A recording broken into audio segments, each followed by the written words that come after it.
Welcome back to another video. This is a game I played in a tournament and I won. So good job on my part.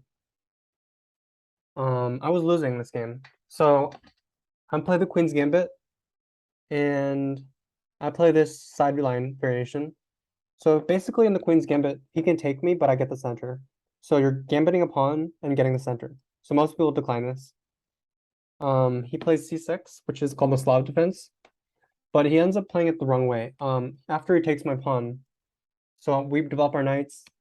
I develop my knight, and I have a knight and he has a pawn there, but he grabs this pawn.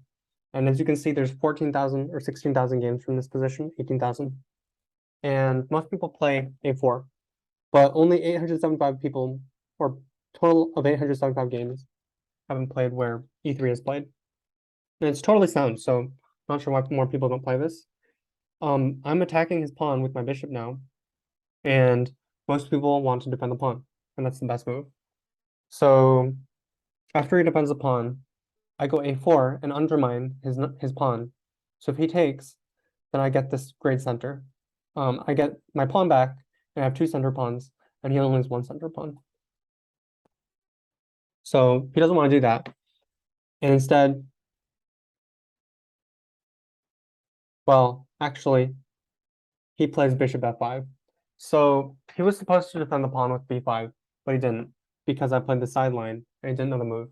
So I take, and now normally I have my pawn on a4 because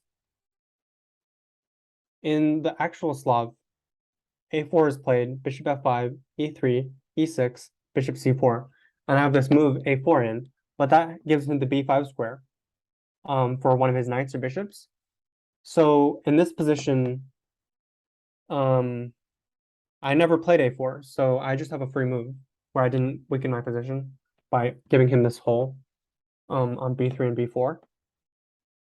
So he was supposed to try to grab onto the pawn, but he didn't do that. And he was supposed to. So yeah, after I take the pawn, now I'm just have a slight advantage. And after he plays some passive move, I gain the center. So now I have this big center. I weaken my g4. Well, I kick him, he runs, I kick him again, he runs. I weaken my king a little bit, but I've gained a ton of space. So like if you look at the board from a certain angle, it looks like I'm controlling the whole board. I don't know if that makes sense, but that's how I'm gonna explain it. So I predict that he's gonna go here with his knight. So I retreat my bishop, and that's what I played. Um, so I saved a move kind of by knowing what he was gonna play. Just I didn't actually know what he was gonna play, but I sort of predicted it. Um, so yeah. So bishop g5, developing my bishop. He goes here with the other knight. So he basically spent two moves to move the knight here over here. And I don't know why he did that. He wanted to trade some pieces, but I don't have to trade. And I have the center. So and also I want to keep this bishop on the board because if I trade it, if these bishops disappear, then my dark squares are weaker because I've created these holes on g3, h4, f4. So if I take, that helps him. So I don't want to take that bishop. And I want to keep that on the board. And there's a nice square for it. g3 looks very natural. This is a very beautiful place to have the bishop for some reason. Castles, queen e2, bishop b4, and now a3. So he runs away. And now I should be playing bishop c2 here because if he does a nothing move, then I can trap his bishop. He had to have to play knight c8 and then b4, and now he has a space for his bishop to run. Or he could take, which gives me the bishop pair, which is good for me. And if you watched my last video, you know that that's worth a third of a pawn, which is something. So instead I play h4, threatening h5, threatening to trap his other bishop, and he makes space for it. I retreat my bishop. I could go queen e3, trying to sack on h6. So if he plays rook c8, for example, takes, and he has to defend. But he can do it, so I'm not checkmating him on h7 or anything, because bishop takes. So maybe that doesn't make so much sense. But on the other hand, I'm getting 2 pawns for the piece. So maybe it's enough compensation, I don't know. I don't think it is though, so it's lower risk to just play a safe move and defend the pawn with my bishop. Because now if my knight moves, my pawn isn't undefended. So rook e8, queen e3, h5, bishop h4, attacking him again. So I have this huge space advantage, but now after takes, he plays c5. So as you can see, I should have moved the bishop again. And hope that I wouldn't play c5, because that way, well, even if he takes, I play b4. If he takes with a queen, saying, oh, I'm gonna attack your queen, I could even take, and then play b4, threatening his bishop and knight at the same time. That would be a fork. So I can also play b4 immediately, and then he has to move his queen or bishop, but he can't move his bishop except for taking the pawn. So actually, I missed bishop a2 or bishop c2. This is bishop c2. But on bishop c2, he goes knight c4, and I have to defend my pawn with my queen, because he's attacking this pawn. So he's also attacking my queen. So I run, defending the pawn, now his bishop has space to move. So that wouldn't be quite as good. So at this point, I should play bishop a2, and just force him to retreat his knight, or take my pawn, my knight with his bishop, giving me the bishop pair. But now I'm controlling even more of the board. So I decide to press by going g5, which seemed natural and correct. And as you can see from the evaluation, I have 1.1 pawn, 1.7 pawn advantage, according to the computer. He takes, I take, now I play c5. And this is good for him. I'm supposed to, I think, retreat with the queen, as I wrote in my notes.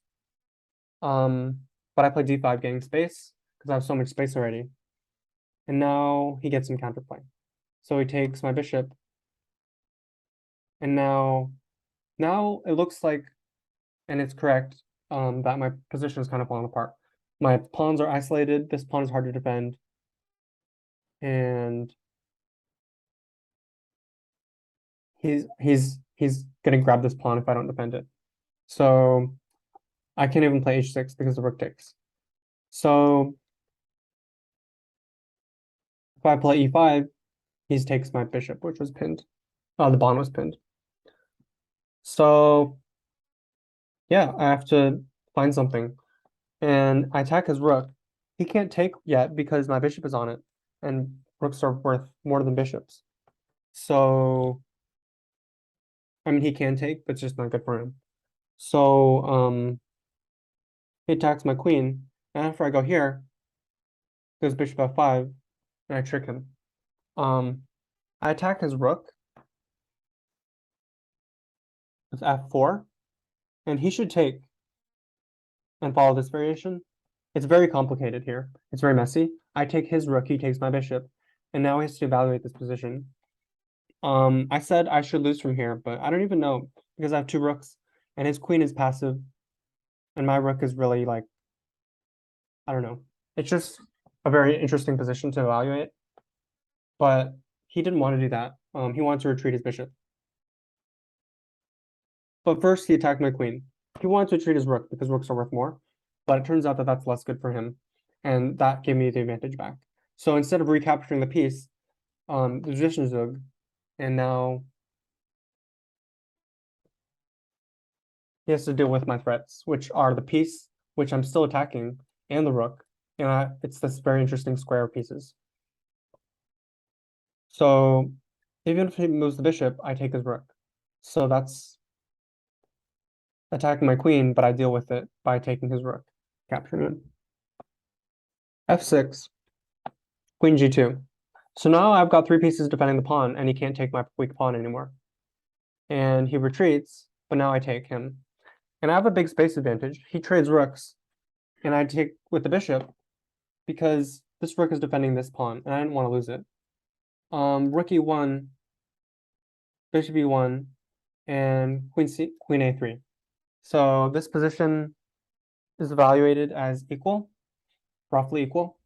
I can take his pawn, but it's not an easy position to win because even though I have the bishop pair and I have more space on the king side, I can't really use that.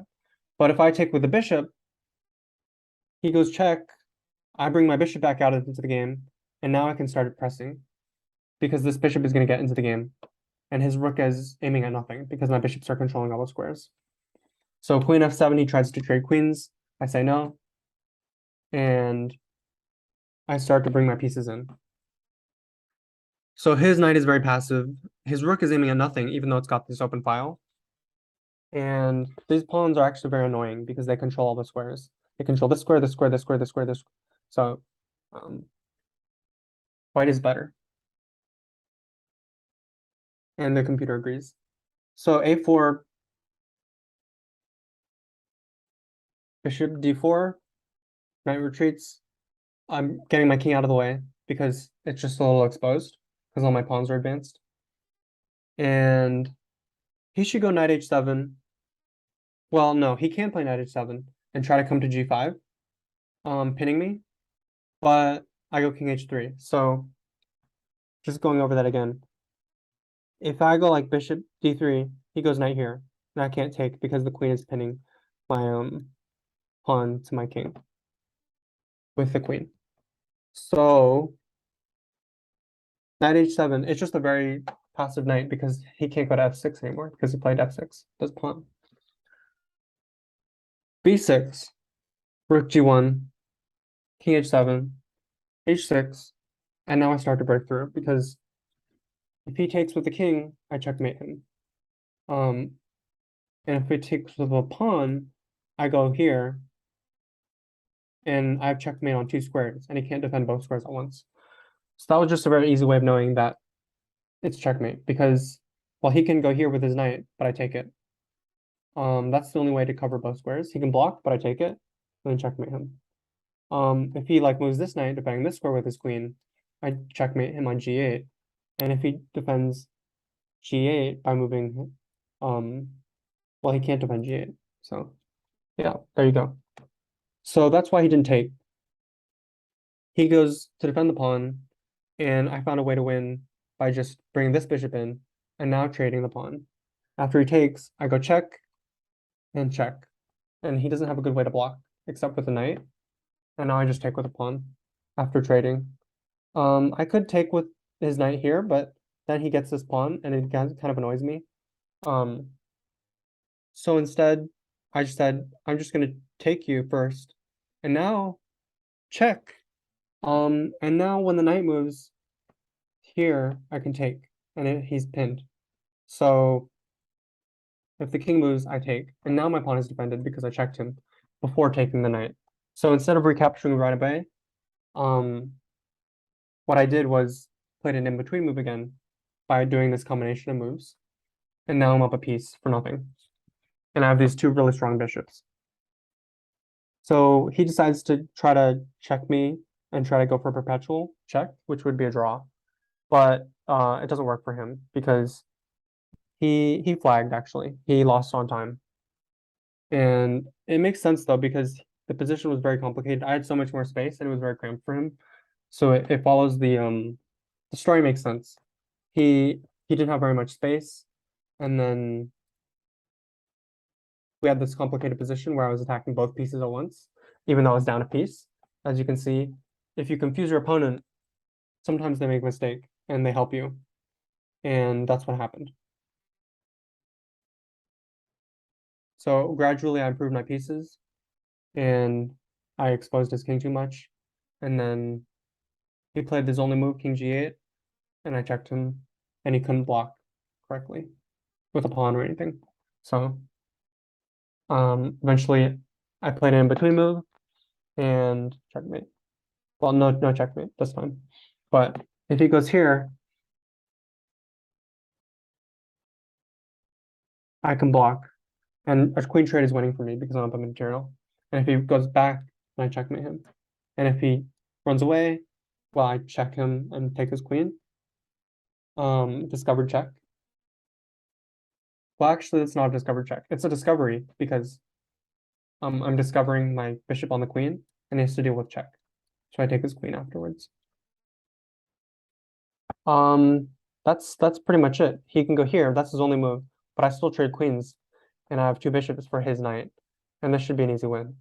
If we took all the pieces off the board except for the two bishops, I would still be winning. Maybe I'll shoot a video on that next time.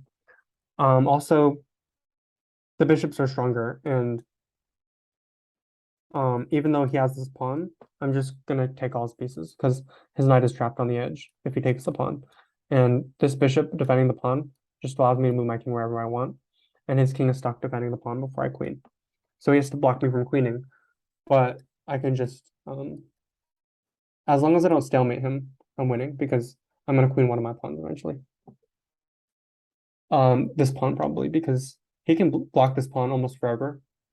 Although if he doesn't have this pawn, for example, if we play some moves, let's say he doesn't sacrifice that pawn. Let's say goes here, over here, I take him.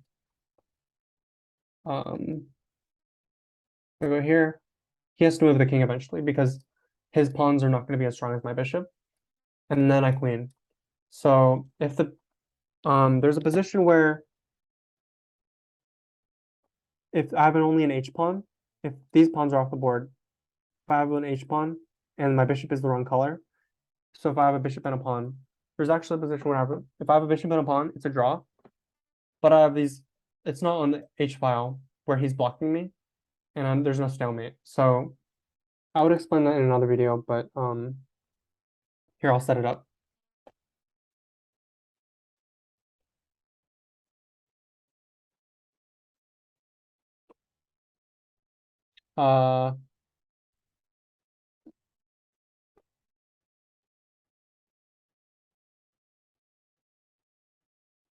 This position is a draw.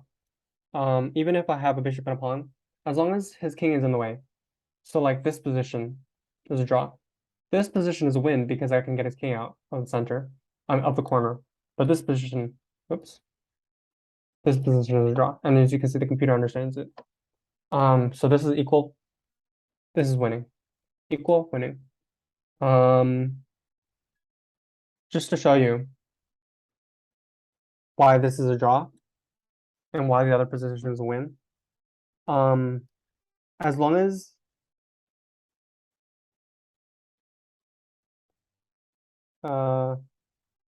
he stays in the corner and I push this pawn up, I can never get his king out of the corner.